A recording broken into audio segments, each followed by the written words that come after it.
Hoje é dia 2 de junho, segunda-feira, e esse é o nosso primeiro editorial do dia. Então seja bem-vindo para um Café com Política. Lembrando que hoje é 2 de junho, mês de quadrilha. Então cuidado com a sua carteira, com o seu bolso, que vai ter gente querendo enfiar mais imposto em você.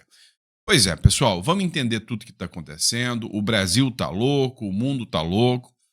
O Lula resolve fazer ataques contra o governo norte-americano para defender o ministro do Supremo Alexandre de Moraes. E isso aconteceu num evento partidário do PSB. Parece que o governo Trump não recebeu muito bem essa história, não. Por outro lado, já há quem diga que a carta que o governo norte-americano enviou para a embaixada aqui do Brasil, para o ministério aqui no Brasil, que foi reenviada para o ministro Alexandre de Moraes, foi foi o alicerce, foi o campo para poder partir com sanções sobre o Alexandre de Moraes. E aí vem, né, que a PGR arma uma nova estratégia para pegar o Eduardo Bolsonaro. Pegar de tal forma que o próprio Lula ontem, né, resolveu falar demais e assumiu que o Moraes só tem um objetivo agora: prender o Eduardo Bolsonaro. Pois é, prender ele não vai conseguir, mas aí o intuito vira deixar inelegível. E a gente vai falar um pouquinho sobre isso aqui. Também nós vamos falar do FBI, que agora entra na investigação, depois de ataques que aconteceram em Colorado, o FBI entra em investigação também, né, para descobrir quem foi o autor, né, dos ataques que aconteceram em Colorado. Tudo isso faz parte aqui do nosso editorial. A gente tem muita informação de altíssima relevância para você. Então eu falo para você, não esqueça de se inscrever no canal, curtir, compartilhar, não perca a fé, não perca a esperança, porque a gente sabe, tá difícil, tá complicado, mas não é impossível. Então a gente vai continuar sempre trazendo as melhores informações para vocês e na esperança de que a democracia vença, né? Eles falam tanto em democracia, mas aos poucos a gente vê a democracia se esvaecendo, né, das nossas mãos, indo embora, mas vai voltar. A gente tem que ter fé, tá bom? E vamos lá, bora de notícia, não esqueça, bora bater nossa meta, 2 milhões de seguidores, eu sei que a gente chega lá. Bora pra cima. Pessoal, ultimamente, no mundo, o antissemitismo está crescendo demais. Aqui no Brasil, depois da assunção do Lula, só para se ter uma noção, cresceu mais de 200%. Figuras, né, que outrora deveriam estar presas atrás das grades, como, por exemplo, um imbecil que abusou de uma menina, o dia que o Hamas fez o ataque, o cara abusou, rindo dela, falando que ela estava toda borrada. Esse cara transita abertamente dentro do governo, deveria estar atrás das grades, mas não está. Eles pregam o ódio contra judeus o tempo todo, o tempo todo. Olha só, ontem não foi diferente.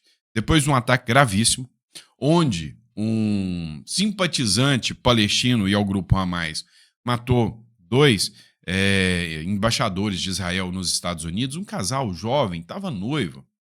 Depois de um canalha desse ter agido de forma terrorista, agora um outro, né, infiltrado dentro dos Estados Unidos, um egípcio, que estava dentro dos Estados Unidos, se eu não me engano, né, foi lá e tentou atingir, matar mais pessoas. 8 pessoas estão feridas em estado grave. O FBI investiga o ato terrorista que deixou 8 feridos no Colorado. O que se sabe até agora, e isso aqui é grave. O FBI começa agora a investigação de um ataque terrorista direcionado ontem à tardezinha no estado do Colorado. Segundo a polícia, o incidente ocorreu no centro comercial de Pearl Street Mall, na cidade de Boulder, e deixou 6 feridos. Alguns estão em estado grave. O chefe da polícia, Stephen Heder, afirmou que um grupo de pessoas pró-Israel estava reunida no local e se manifestava pacificamente no momento do ataque. O FBI afirma estar tratando o ataque como um suposto terrorismo. O cara entra com coquetel Molotov contra Israel, e aí é suposto terrorismo, né? E confirmou a existência de 8 vítimas. As vítimas têm entre 52 e 88 anos. Testemunhas disseram a autoridades que o suspeito usou um lança-chamas improvisado e jogou dispositivo incendiário contra a multidão, que é o coquetel Molotov, né? Diz Mike Tierley, chefe do escritório do FBI, né? O suspeito teria gritado Palestina livre durante o ataque e foi identificado como Mohamed Salbri Soliman, de 45 anos. Soliman é cidadão egípcio, disseram as autoridades do governo, a CBS News. E aí, vem o Trump, né, com essa política rígida em relação à imigração, em relação a quem entra dentro do seu país, e aí vem gente querer parar e comparar isso, dizendo que ele está praticando a censura, fiscalizando as redes sociais para ver se as pessoas não têm menções antissemitas, né? Aí fica claro, fica evidente o porquê que o Donald Trump está fazendo. Aí, ali sim, é preocupando com o cidadão. Aqui no Brasil, não é não. Aqui no Brasil é preocupando com o que você está dizendo. E bora de próxima matéria. Pessoal, ontem aconteceu um evento, né, lá no PSB, onde o João Campos, filho do Eduardo Campos, assumiu a presidência do PSB. Ali, aos gritos de sem anistia, o Hugo Mota agradeceu a militância aguerrida do PT por estar do lado dele. O Lula, vendo que tem ali um sangue esquerdinha correndo nas veias do Hugo Mota, disparou o Lula para o Hugo Mota em meio à pressão pelo IOF, né? Afinal, o mercado está pressionando o Hugo Mota e o Lula está querendo mais dinheiro para enfiar em você, né? Será muito bem tratado pela esquerda. Ô Mota, fica com nós. Fica aqui, companheiro. Vamos ficar do lado da esquerda. Você vai ser muito bem tratado pelo lado da esquerda. Pois é. Em meio à crise provocada pelo aumento do imposto sobre operações financeiras, o IOF, né? Ou seja, aumento de imposto depois de ter mentido na cara dura que não ia aumentar imposto em determinadas transações, o presidente Lula fez um gesto público ao presidente da Câmara dos Deputados, Hugo Mota, durante a convenção nacional do PSB nesse domingo e defendeu a construção de maioria no Congresso para medidas de interesse do país, abre aspas, do próprio Lula e do governo. Abre aspas para a fala do Lula. Quero cumprimentar aqui nosso querido companheiro Hugo Mota. Tô imitando ele mal, mas tô imitando, tô nem aí. Eu considero você uma novidade na política brasileira, companheiro. Pertence? O seu comportamento e a sua eleição como presidente da Câmara é a demonstração de que, dentre tantas coisas ruins que nós vivemos, começaram a acontecer coisas boas. Só se for pro Lula, né? Porque assim, o Hugo Mota já mostrou que não tem a força que o Lira tinha, não tem a firmeza que o Lira tinha, e olha que eu não estou elogiando o Lira, não. Mas uma coisa é certa. O Lira, quando ele precisava cutucar, ele cutucava. O Lula viu aqui e falou, esse é fraco. Esse aqui eu dou conta de dominar. Esse aqui eu vou montar nas costas dele e brincar de cavalinho. Então, o Lula entendeu que o Hugo Mota não tem aquela resistência de outrora. Ou seja, se fosse o Lira, depois da pressão dos bancos para tirar o IOF, o Lira já tinha chegado na cara dura, na imprensa e dito, eu dou tantos dias, mas sério, porque o Hugo Mota fez isso, mas ninguém levou a sério. É assim, e se não for, o governo que se dane. Quer partir para o embate? A gente está pronto para o embate. Quer partir para o diálogo? A gente está pronto para o embate. Pro diálogo. Aumentar imposto sem conversar com o Congresso, eu não aceito. Seria a postura do Lira, né? Já o Hugo Mota já mostrou muito bem que o Lula vai bater balãozinho. Juntou o Lula e o STF em cima dele, já tá tudo dominado, né? Bora para a próxima? Pois é, vamos falar do Alexandre de Moraes, ministro do Supremo Tribunal Federal. Adversários de Moraes, né, a oposição, veem em carta do governo Trump como base de sanção se o ministro não recuar. Vamos lá. Vamos explicar para você o que está acontecendo. O governo, Donald Trump, através do Ministério da Justiça, mandou uma carta aqui para o Ministério de Justiça aqui do Brasil, para que esta carta fosse redirecionada para o ministro do Supremo, Alexandre de Moraes. Isso aconteceu há mais de um mês e todo mundo aqui, boquinha de siri, não conta pra ninguém. Ninguém vai saber disso, beleza? Ok, ia ficar em silêncio até que aparece um jornal americano, The New York Times, e fala, opa, mandaram uma carta para um certo juiz brasileiro, dedo duro, né, X9, contaram que o Ministério da Justiça americano mandou uma carta para o Ministério da Justiça brasileiro, que mandou para o Alexandre de Moraes, e que o Alexandre de Moraes já tinha conhecimento dessa carta, ok? E aí o que aconteceu foi o seguinte, o The New York Times falou da carta. CNN, Caio Junqueira, correu atrás da carta, conseguiu a carta, que estava escondidinha para ninguém saber. E falou, cara, a carta foi uma aula de direito para o Alexandre de Moraes. Falou que as ações do Alexandre de Moraes são respeitadas pelos Estados Unidos desde que os acordos e convenções internacionais sejam cumpridos, as ordens têm que ir via Ministério de Justiça, as decisões judiciais têm que ir via STJ, ser recebida aqui via STJ, tem que ser chancelada pelo judiciário de lá para poder valer lá. Porque o Alexandre de Moraes não manda nada dentro dos Estados Unidos e ele estava querendo mandar o Twitter, né, censurar cidadãos residentes ou cidadãos americanos lá dentro, sem passar pelo judiciário americano para dizer se pode ou não pode. Ou seja, deu uma verdadeira aula. E aí a CNN chamou, né, alguns mestres em direito lá que deram outra aula para o ministro Alexandre de Moraes, no caso da carta. Só que o grande detalhe aqui é que os integrantes da articulação contra o ministro Alexandre de Moraes, do STF, nos Estados Unidos, dizem que a carta do governo Donald Trump enviada ao magistrado deve fundamentar uma eventual sanção direta ao ministro. A avaliação de uma pessoa ligada ao republicano é que o governo brasileiro tem lidado de forma equivocada com a posição de aliados de Trump. O que acontece aqui? O governo Donald Trump não quer, em momento algum, parecer autoritário. Então ele mandou o recado, mandou a carta e disse, olha, tá tudo bem, Alexandre de Moraes, continue tomando as suas decisões desde que as suas ordens e as suas medidas venham dessa forma aqui.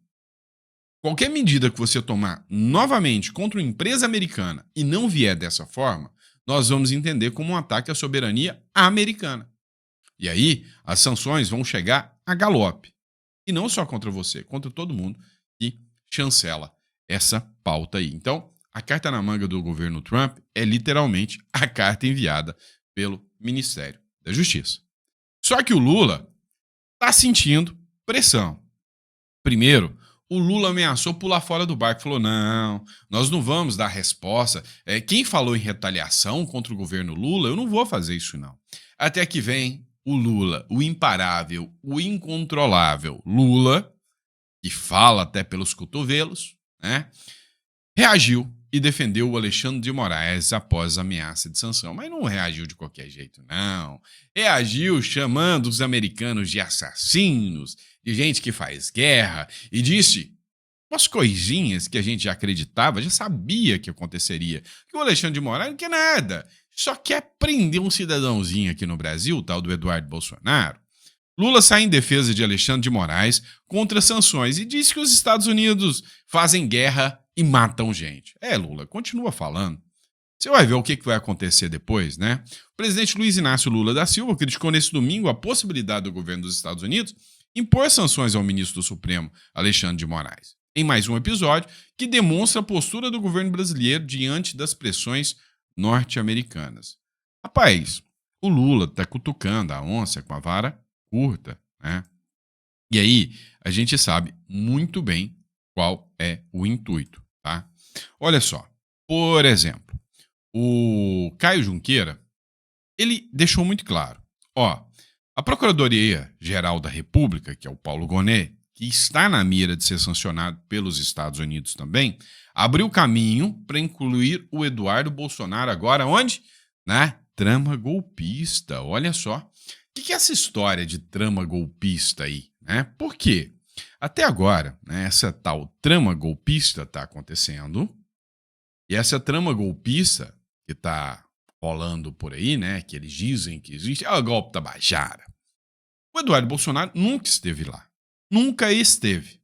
Agora, porque o Eduardo Bolsonaro está tomando atitudes que não tem nada a ver com isso, o Paulo Gonet quer colocar o Eduardo Bolsonaro lá dentro, para condenar todo mundo em bloco. não vão conseguir prender o Eduardo Bolsonaro. Nunca, mas absolutamente nunca, que o governo norte-americano vai aceitar uma extradição do Eduardo Bolsonaro para cá. Então o governo brasileiro aqui, junto com o PGR e junto com o Alexandre de Moraes, só querem um objetivo: deixar o Eduardo Bolsonaro condenado aqui no Brasil pela tal trama golpista e torná-lo inelegível, assim como o Bolsonaro. Por quê? Por quê? Porque sabem que ele se tornou um importantíssimo candidato à presidência da República. A ideia é apresentar uma nova denúncia contra o Eduardo Bolsonaro, algo que nunca existiu, agora vai surgir.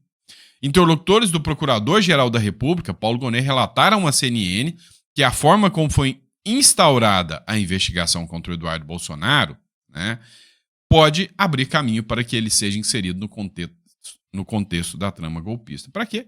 Para pegar 17 anos de prisão. E aí no próximo bloco eu vou mostrar a fala do Lula aqui para vocês. E aí vem cá, vamos colocar alguém que é mais bonito do que eu, muito mais, que é a Júlia Zanata, né, uma excelente e excepcional política, né, tá com a filhinha do lado, explicar para vocês qual foi a fala do Lula. Escuta só. Olha o que o Lula falou. Os Estados Unidos quer processar o Alexandre de Moraes porque ele está querendo prender um cara brasileiro que está lá nos Estados Unidos fazendo coisa contra o Brasil o dia inteiro. O cara que está lá nos Estados Unidos fazendo coisa contra o Brasil o dia inteiro? Ou contra os tiranos? Olha que história dos Estados Unidos querer negar, sabe, alguma coisa e criticar a justiça brasileira. Eu nunca critiquei a justiça deles. Opa. Nunca criticou a justiça deles? Vamos ver. A história ainda vai ser contada, porque você sabe que muitas vezes a história leva anos, décadas e até séculos para a gente saber da verdade. Mas eu vou dizer uma coisa como presidente da República desse país. Tudo o que aconteceu nesse país O Lula começou a falar e a minha filha começou a chorar. foi uma mancomunação entre alguns juízes desse país, alguns procuradores desse país, subordinados ao Departamento de Justiça dos Estados Unidos, que queriam e nunca aceitaram o Brasil ter uma empresa como a Petrobras. Pois é, né? Parece que o Lula está cutucando cada vez mais o governo norte-americano. Mas aí a gente precisa relembrar, né? A gente talvez não deu tanta atenção para isso aqui, mas olha, qual é o intuito? Qual é o intuito? Pode um juiz querer prender alguém? Isso é papel do juiz? Não é. Nunca foi. Não, o juiz está querendo prender alguém. Não, o juiz não tem que querer prender alguém. O juiz tem que julgar depois que a Procuradoria-Geral da República entende que há indício suficiente de autoria e prova da materialidade contra um sujeito. Não é? Os Estados Unidos quer processar o Alexandre de Moraes porque ele está querendo prender um cara brasileiro que está lá nos Estados Unidos fazendo coisa contra o Brasil o dia inteiro. Vem cá, vocês têm noção da importância disso aqui? O Lula teve ligações para o ministro Alexandre de Moraes. Ele ligou, conversou com o ministro. E agora o Lula assume que o ministro está querendo prender o Eduardo Bolsonaro. E aí, se você fez direito, é estagiário, ou pelo menos tem o tico e o teco funcionando bem, eu te pergunto, se um juiz quer prender alguém, esse juiz é imparcial ou ele está agindo como acusação? Fica claro, fica fácil de você responder, não é? Então é simples. Hoje nós temos um juiz que quer prender alguém. E se ele quer prender alguém, é porque se tem uma coisa que ele não é imparcial. É isso? Próximo bloco. Vamos lá, pessoal. Olha, as entrevistas que a gente começa a acompanhar na mídia, né? Eu não sei nem por que eles continuam indo na mídia, né? Cada dia que passa, porque falta argumento para o pessoal da esquerda e sobra argumento, principalmente nesse caso de golpe, anistia, sobram argumentos para o pessoal da direita e faltam argumentos para o pessoal da esquerda. Então, o que a gente tem que observar é o seguinte: toda vez que tem uma entrevista, a lapada vem. Olha só, agora no caso do Eduardo Bolsonaro, que a gente viu que o Lula acabou de dizer, né? E se o Lula mentiu, tem que ir para o inquérito das fake news. O Lula acabou de dizer que o Alexandre de Moraes quer prender um sujeito que está nos Estados Unidos atentando contra o Brasil o tempo inteiro. Não vou nem falar quem é, né? Eu não vou contar que é o Eduardo Bolsonaro, que ele quer prender. Tira a imparcialidade total. Agora vem o Sóstenes e o Lindenberg Farias. Prestem atenção. O Lindenberg Farias está atuando como uma espécie de auxiliar da acusação do PGR. O Lindenberg Farias é uma espécie de arqui-inimigo do Eduardo Bolsonaro. É como se fosse, vamos lá, o Batman está sendo processado pelo Coringa e quem vai ajudar o Charada, né, é o Pinguim a processar o Batman. Deu para entender o que está virando o Brasil? Aqui eu fui mais específico, né? Então, olha só o trechinho aqui dessa entrevista na CNN. Lindenberg, qual a chance desse pedido, na sua avaliação, realmente avançar? Eduardo Bolsonaro vai perder o mandato? É que eu fui autor de uma representação na Procuradoria-Geral da República contra Eduardo Bolsonaro em cima de 3 crimes. Primeiro, traição nacional e ataque à soberania nacional. Segundo, coação no curso do processo. Vai ter um julgamento para julgar o pai dele. O que ele está querendo fazer é intimidar ministros do Supremo. E o terceiro é um golpe continuado. A abolição do Estado Democrático de Direito. Porque você que está nos assistindo, uma pessoa que entrou no Supremo de 8 de janeiro, com a pedra na mão, quebrando todo o Supremo, qual a diferença do Eduardo Bolsonaro? Ele está fora do país, achincalhando as instituições brasileiras, atacando o Supremo e pedindo sanções de um país estrangeiro contra ministro do Supremo Tribunal Federal. Eu acho que o PT tem amnésia, porque se você volta à história, em 2017, agora, história recente, não é história moderna, pré-história não, nós vamos falar de 2017, 2018, É impressão minha ou alguém viu o semblante mudando na hora, tá assim?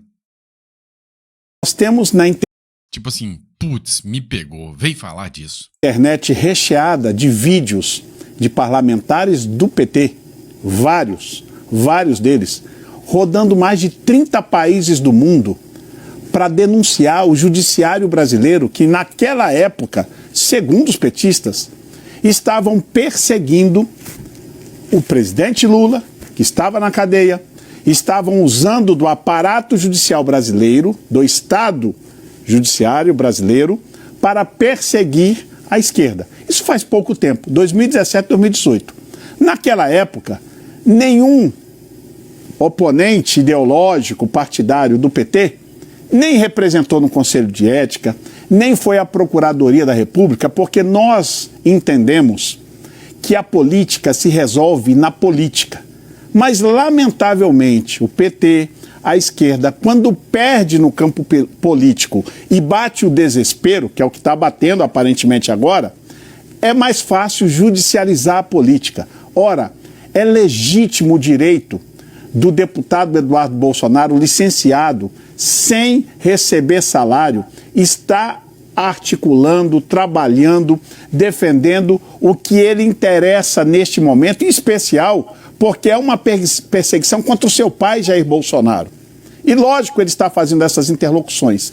E eu gostaria até que estas sanções fossem motivadas principalmente pela articulação do deputado Bolsonaro, que eu de verdade acho que tem até uma contribuição, mas não virá sanções contra os ditadores da toga, sim, que é o que o Brasil vive. Nós vivemos uma ditadura da toga e, segundo o nosso Rui Barbosa, essa é a pior de todas as ditaduras.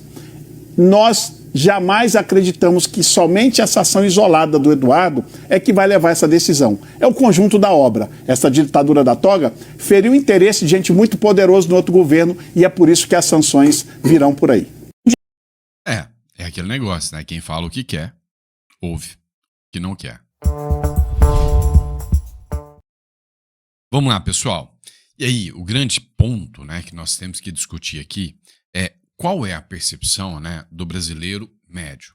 Cara, o Brasil está quebrando, literalmente. Para que vocês possam ter noção, foi feito um vídeo, né? E nesse vídeo aqui, o pessoal da Globo News assumiu, né? Eu vou colocar só um trechinho para dar tempo da gente falar sobre tudo que eu separei aqui para vocês. Ó, o governo Lula acabou com o Brasil. A máquina pública vai parar. É o Camarote falando isso. Tá? Olha só. Essa é a ameaça do governo, tá?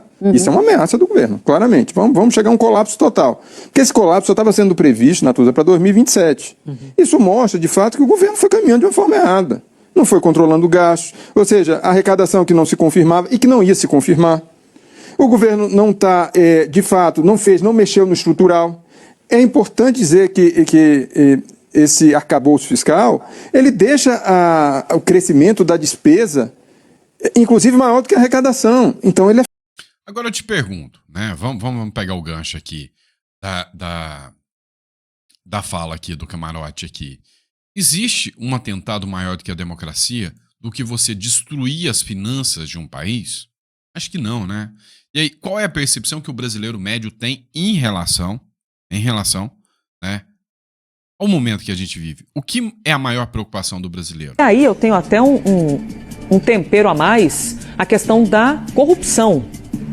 Se nós já tivemos ali, ó, sobre a pesquisa, o que diz a pesquisa? Corrupção passa a ser o maior problema do Brasil. Quais são, ó, ali é a pergunta da pesquisa, vocês estão vendo lá em cima. Quais são, na sua opinião, os maiores problemas do Brasil hoje em dia? Tem várias respostas, né? Tem corrupção, criminalidade e tráfico de drogas, economia e inflação, mau funcionamento da justiça, pobreza, desemprego, desigualdade, degradação do meio ambiente e aquecimento global. Tudo isso aparece. Em primeiro, o que nós temos de abril de 2025, dando um salto para maio de 2025, é o assunto da corrupção, de 47% para 60%. Basília. Ou seja, assim, finge a surpresa, mas o que o Brasil mais tem medo na gestão Lula é corrupção. E aí a corrupção que mais escancarou tudo isso tem a ver com o INSS. O Leonardo Satra fez uma publicação que me fez refletir. Uma coisa é certa, se ninguém foi preso do rombo do INSS até agora, é sinal que não tem ninguém de direita. Sim, ou pelo menos ninguém relevante. Porque a gente sabe que tem muita gente de direita aí também, né? E no meio termo tá nos esquemão. Né? Tá nos esquemão. Não vamos passar pano, não. Porque saiu uma matéria agora dizendo que deputados e parlamentares recebiam um mensalão dos sindicatos e das associações. Mas presta atenção aonde eu quero chegar. Onde eu quero chegar. O que aconteceu? Matéria do Olhar Digital. Em meio ao escândalo do INSS, o sistema do INSS fica fora do ar por suspeita de ataque hacker. O atendimento presencial para aposentados e pensionistas do INSS que queriam contestar os descontos indevidos em seus benefícios começou nesta sexta-feira. No entanto, o sistema ficou fora do ar. A suspeita é um ataque hacker, o que foi confirmado pelo advogado-geral da União. Vem cá, seria muita maldade da minha parte imaginar que esse ataque hacker vai fazer com que vários dados sumam, que olerites que outrora tinham desconto de 50, 60, 70 reais, voltem tudo limpinho, bonitinho? Você acredita mesmo que é uma coincidência? Um hacker qualquer resolveu, vou acessar o sistema ali, só para deixar todo mundo sem ter acesso ao sistema, depois eu deixo de volta. É muita maldade minha? Eu queria que vocês me respondessem. É muita maldade minha, observando quem está aí, imaginar que eles vão usar isso para limpar o sistema inteiro? Eu tô sendo muito inocente, eu tô sendo muito maldoso, ou eu acho que um ataque hacker nessa hora vai limpar, vai fazer uma varredura, né, num monte de documento lá, limpando o bumbum de muita gente suja? É só uma pergunta, tá? Aqui no Brasil, eu nem posso afirmar isso. Literalmente é porque eu não posso mesmo. Mas é entre nós. É esquisito um ataque hacker nessa hora. E aí vem a ideia de gênio, né? Genial. Vamos fazer o seguinte. matéria do Léo Dias, eu sempre cito a fonte para vocês. O governo vai usar recursos públicos, ou seja, não existe dinheiro público, existe dinheiro pagador de impostos, ou seja, vai usar o trouxa do aposentado e o trouxa que um dia quer aposentar para pagar o aposentado que foi roubado. Tá aqui, ó. O procurador, o advogado-geral da União falou isso. O governo vai usar os recursos públicos para reembolsar os afetados por fraude no INSS. Matéria do Léo Dias. O governo federal decidiu arcar com o ressarcimento dos aposentados e pensionistas, prejudicado pelas fraudes no INSS. A informação foi confirmada na última sexta-feira pelo advogado-geral da União. Olha a ideia genial. Não, vamos fazer o seguinte. Nós já estamos com rombo. Os caras já roubaram não sei quantos bilhões. Nós vamos pegar esse dinheiro para ressarcir. Vamos ressarcir isso aí. E depois, a gente tenta receber de volta do sindicato, se der conta. Porque até agora a justiça nem bloqueou os bens do sindicato. Você ainda acredita que tem algum sindicato com patrimônio no nome? Já foi tudo, né? Já virou caô. E aí? Tem a CPI. Pelo menos a CPI a gente pode confiar nela, não pode? Ai, meu Deus. Alguém vende o Brasil, devolve para os índios, pelo amor de Deus. Se o presidente e o relator da CPMI do INSS forem parlamentares do governo, as chances de termos uma investigação séria é zero. Quem fez essa publicação foi o deputado Sanderson. Pelo amor de Deus, gente. Deixaram, de novo, o governo Lula tomar conta da CPMI. Nossa. O brasileiro tá fedido e mal pago. Essa é a verdade. E agora, vamos colocar a cerejinha do bolo? Vamos terminar assim de falar. Acabou. Bingo. Já era.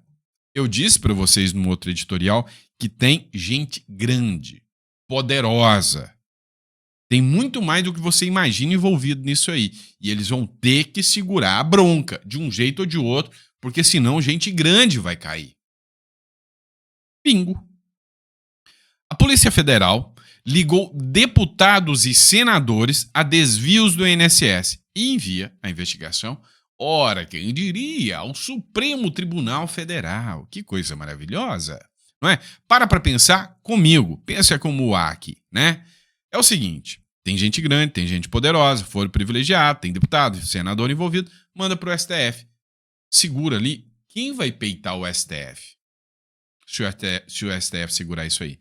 Polícia Federal avança na investigação de um esquema bilionário de fraudes no INSS e já prepara enviar uma parte das apurações ao Supremo Tribunal Federal. Segundo a coluna do jornalista Lauro Jardim, do jornal O Globo, o envio do material à corte indica que o esquema de descontos irregulares pode envolver parlamentares do Congresso. E aí, Munamu, que é que vai acontecer, vai todo mundo pro STF. Não duvido nada que vai cair na mão, adivinha de quem? Parece só ter um juiz no STF, né? Vai cair na mão... Não. Se bem que nesses casos de corrupção, não costuma ir para esse juiz que é o mais poderoso, não. Vai para outro que costuma mexer muito com esses casos aí, né? Eliminando lista, entre outras coisas. Vai acabar em pizza. Vai acabar em pizza. E aí, para encerrar, você continua confiando no sistema? Depois de tudo isso que eu mostrei para vocês, ó, deu ataque hacker, vão dominar a CPMI, vão usar o dinheiro do pagador de imposto para devolver para quem foi roubado, vai para a mão do STF porque tem gente grande, tem gente graúda envolvida. Depois de tudo isso, você acha que vai dar resultado? Não vai. E aí os caras me inventam uma forma de ferrar ainda mais o cidadão brasileiro. É o consignar na mão de todo mundo. Você tem conta bancária, o próximo aposentado, mesmo sem ser aposentado, é você, otário. Se você tem dinheiro na conta, vão fazer a mesma coisa que fizeram com os aposentados. Pix automático. Entenda como funcionará a nova forma de pagamentos do Banco Central. Olha que coisa maravilhosa, né? Olha que coisa maravilhosa. O Banco Central desenvolveu uma nova funcionalidade para o sistema de pagamentos instantâneos. O Pix automático, que entrará em vigor a partir do dia 16 de junho. Eu disse que é mês de quadrilha, não é? Segundo o Banco Central, a novidade foi criada para facilitar o pagamento de contas recorrentes, como planos de saúde, contas de consumo, serviço por assinaturas, entre outros. Como funcionará? O pagador autoriza uma única vez a cobrança recorrente, sem a necessidade de repetir o procedimento a cada pagamento. Na autorização, é possível definir as regras como o valor máximo de cada débito e se haverá ou não o uso da linha de crédito. Vem cá. Sabe o que eles vão fazer? Vão deixar de descontar direto o INSS. O ladrão, o golpista, vai entrar na conta bancária do coitado aposentado, ou da sua também, que não é só no aposentado, vai colocar um débitozinho automático ali de 15, 20, 30, 50, 70 reais, e aí em vez de pegar 9 milhões de pessoas, que é só os aposentados, vai pegar aí mais ou menos umas 60 milhões de pessoas que costumam ter conta bancária e movimentar. Se você acha que estava pouco, prepara. Logo, logo, a gente vai ter notícia de um escândalo maior do que o rombo do INSS. Concorda? Copiou, Farinha? Não é isso que vai acontecer? Você me dá a sua opinião aí, né? E é isso, pessoal. Desculpa, passei do timing um pouquinho, né? Porque eu me empolgo em conversar com vocês, ainda mais num café da manhã assim, né? Obrigado por tudo. Grande abraço para vocês. A gente volta daqui a pouquinho no nosso editorial no número 2. A gente tem o segundo vídeo e o segundo editorial para vocês. Grande abraço e até lá.